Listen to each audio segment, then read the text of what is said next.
Good morning and welcome to part 2 of Sunday Q&A from me and Vince the Bear.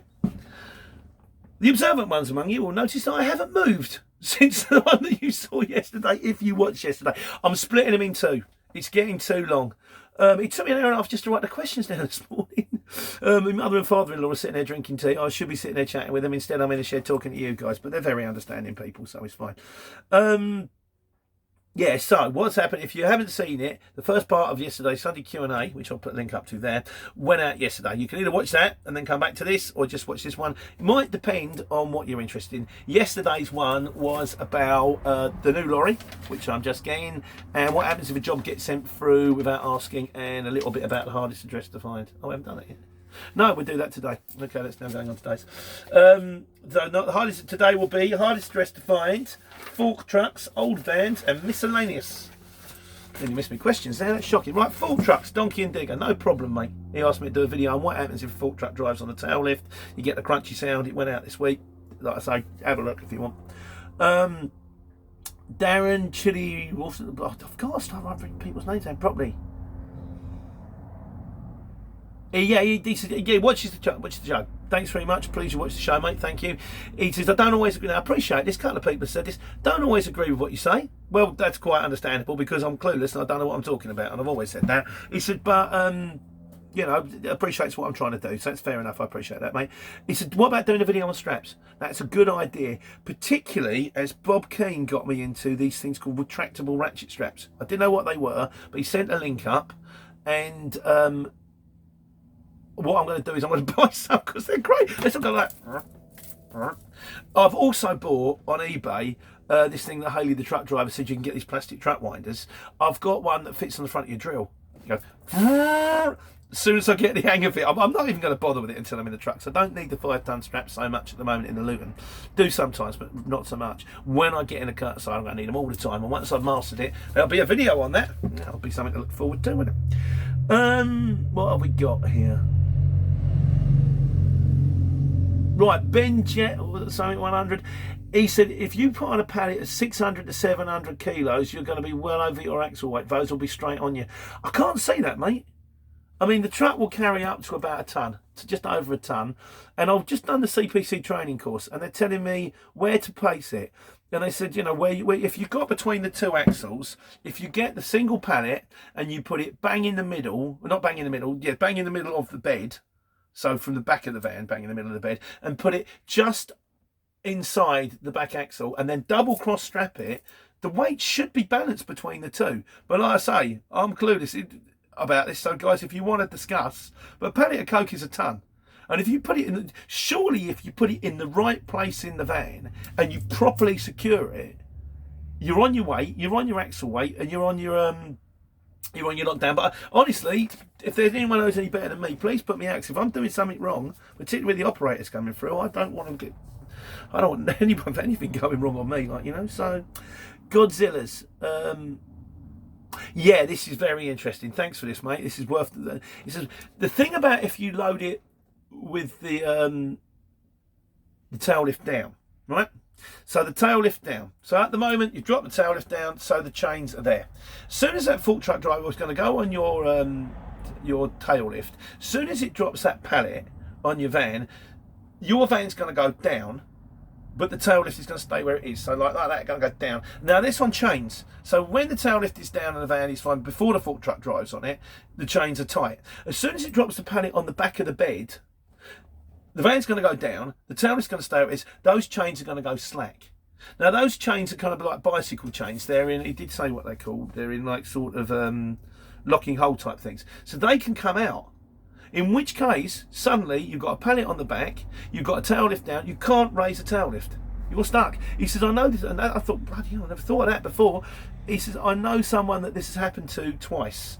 So be careful. The best thing to do, if you can, is get the fork truck driver to stick it on the tail lift when the tail lift is up and bring it in with a pallet truck. The only problem you're going to have if it's the pallet, it's too heavy to move. Alternatively, some fork truck drivers can be clever, and what they'll do is they'll drive on the tail lift a tiny bit, drop the pallet, drag the forks out a bit, push it up a bit, and they'll do this kind of backwards, forwards motion, and then eventually they can push it in just with the edge of the fork. So there is a way, if you're good at it, to get, I mean, I'm sure that Toby can do it, but I got him to do it just for your benefit, to show you what it looks like and it sounds like when you drive on a tail. But there is a way, if they're clever enough, or get them to put it on with long forks. If they've got long forks, they can get it on without having to hit the tail. That's, yeah, but no, thanks for that, mate. I never even thought of that. Good call. Lee Westcott. Can you get fold under tail lifts? And Godzilla's has got back to him on this one, I noticed on the comments as well. You can. My truck has got a fold under tail lift. The D Holland fold under tail lift, which is something I wanted, because it means that if sometimes if you've got to back the truck up to a bay in a distribution centre, they won't let you back up if the tail's in the way. On vans, not so much, because it's going to be like some weird hydraulic thing underneath it, which makes it probably, I mean, it can't lift the weight, it's only going to lift about quarter of a tonne, and it makes it heavy. So you do get tuck under tail lifts. You don't tend to get them on anything. They tend to be 7.5 tonne and above. Lutons tend to be like, you know, just your normal ratchet sort of, what do you call it, hydraulic, chainy sort of tail lift at the back. And as Bob Keane says, he says, once you've clocked up the miles, it gets harder to raise a tail. He sometimes need a hand too. Mate, this is the family show. Yeah, okay. I can't help thinking we're going somewhere else with that. There we go. We won't go somewhere else. Instead, we'll go to old vans. Old vans on the CX. Now, Dolly says, my new mate Dolly, he says, my dad says, buy new. And he's done the maths on it as well. He said if you buy new, and he said he said if you come buy new, you get a warranty, you get a service plan. If you go to the same dealer, you get loyalty. You know that if he mucks you about the price and you find it cheaper, you're going to be very fed up. And he said then get rid of them after 3 years. It's aggravation free. You're always driving around in a tiny van. Looks nice on the CX. Looks nice for the customer. You're dead right, mate. If you can afford to buy new and truck it every 3 years, I mean, ours vans. The thing that I will say, sometimes new, or sometimes just one that's only done about 5 or 10,000 miles, still might have dealer warranty and all that kind of stuff. But at the same time, what really frustrates me, it's £32,000 for a new Merc, and you drive it off the forecourt, and the second you drive it off the forecourt, you've lost 4 or 5 grand. And that just gnaws me massively, you know. But yeah, he does have a very good point. Having said that, not everyone's in a position to buy new. Not everybody can afford the finance. Not everyone's got the money up front. Not everybody can get it. So with this one, and a few of you have turned around and said, Bob Keane, he says, presentability.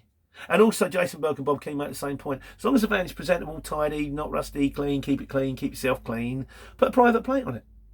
You know, so if you then they don't know that it's an 06 plate or an 04 plate or something like that. As long as the shape ain't too old, he wants to give it away, like, you know.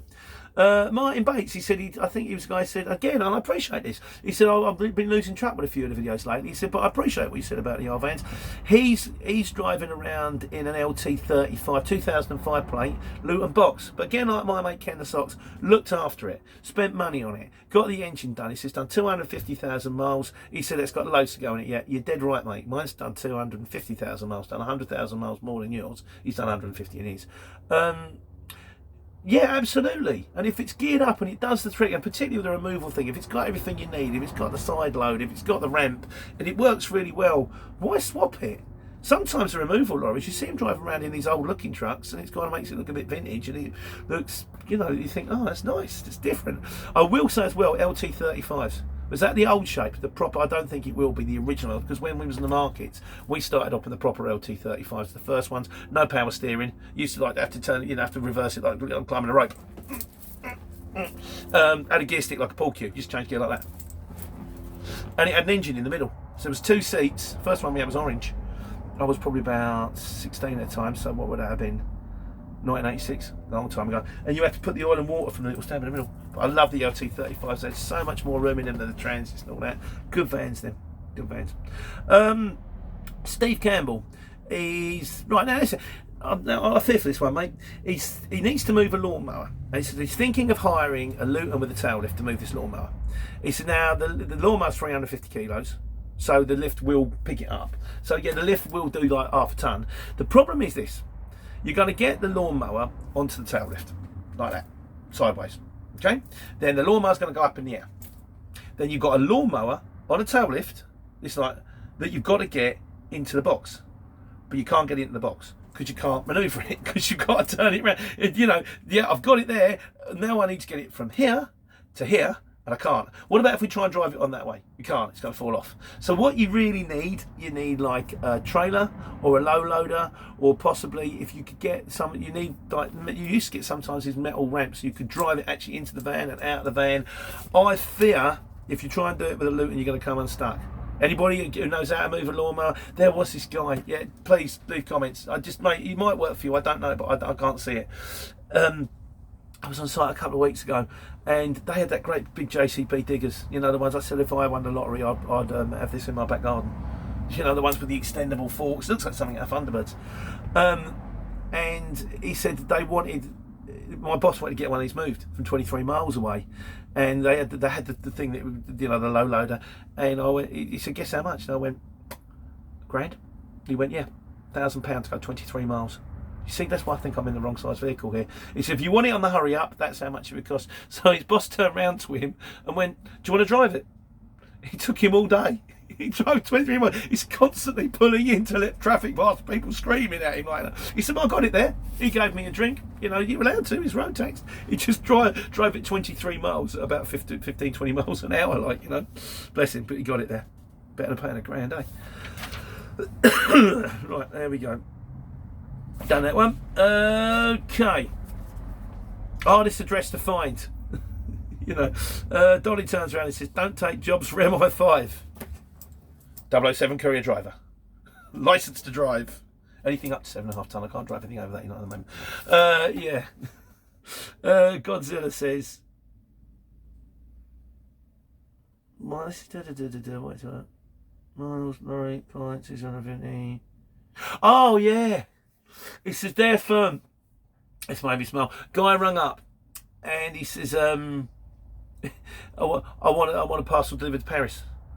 And he said everybody went ballistic all the time. I'll do it. It's sort of all a little van going to Paris.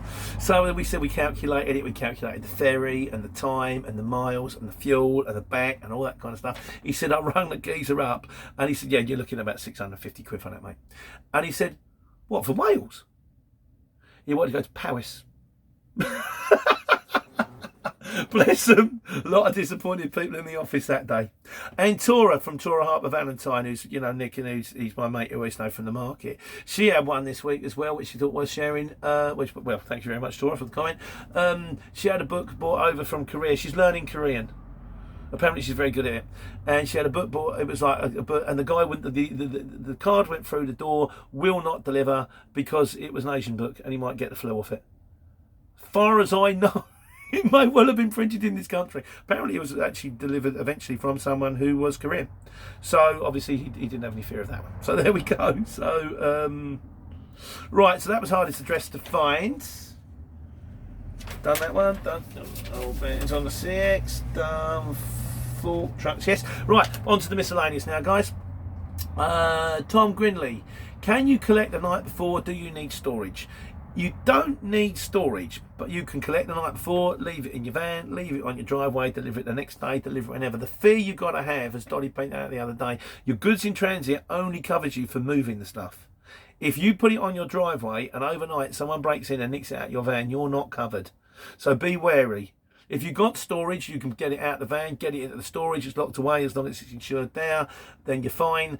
Or make sure that you've got decent, you know, make sure that you're proper locked up of a night time. But yeah, that's the only fear. You don't have to have it, but if the goods go for a walk, then that's on you. Paul Wilkins has abandoned his fuel card this day. He's just going to do Costco. Let me know how that goes, mate. You know, the fuel card thing is a constant bugbear for me. I will get back to it at some stage after I've sorted this operator's license. I only focus on one thing at a time. Get the operator sorted, then get the taco sorted, then maybe I'll sort out the fuel card. Although Mia Shah says, he said about that BP Me thing. You can kind of pay before, pay on your phone, pay as you go in, that kind of thing. He said if you contact your fuel card provider and ask them for the activation code for BP Me, that will work. That is something I'm going to get onto. And I will, if it works, I'll do a video and see if this BP Me thing works. We'll have to wait and see. Jasmine Evac asked a question. What does GOB stand for? I did do a video on terms. But all I can think of, and once again, those who know better, please let me know. I imagine GOB stands for goods on board, which I would previously put as POB, package on board, not to be confused with POD, proof of delivery. But I would say that's probably goods on board. So if you say let me know, if it says let me know when it's GOB, it means let me know when you've loaded, I think. Richard Chillingford, how do you get 3 pallets in a long wheelbase without a pallet truck? Well, firstly, even if you had a pallet truck, it would be absolutely no use to you because you can't really turn it round. But what you would do is, the Forktruck's going to put 1 pallet in the side door, he's then going to put the 2nd pallet on the back, and he's going to use the 3rd pallet to push the 2nd pallet forward and drop the 3rd pallet down. With the same kind of principle with an extra long wheelbase, but with the, then once the 2 are down, he would push the 4th one in. Then when you come to getting them out, get yourself a 5-ton ratchet strap. The first one will come out.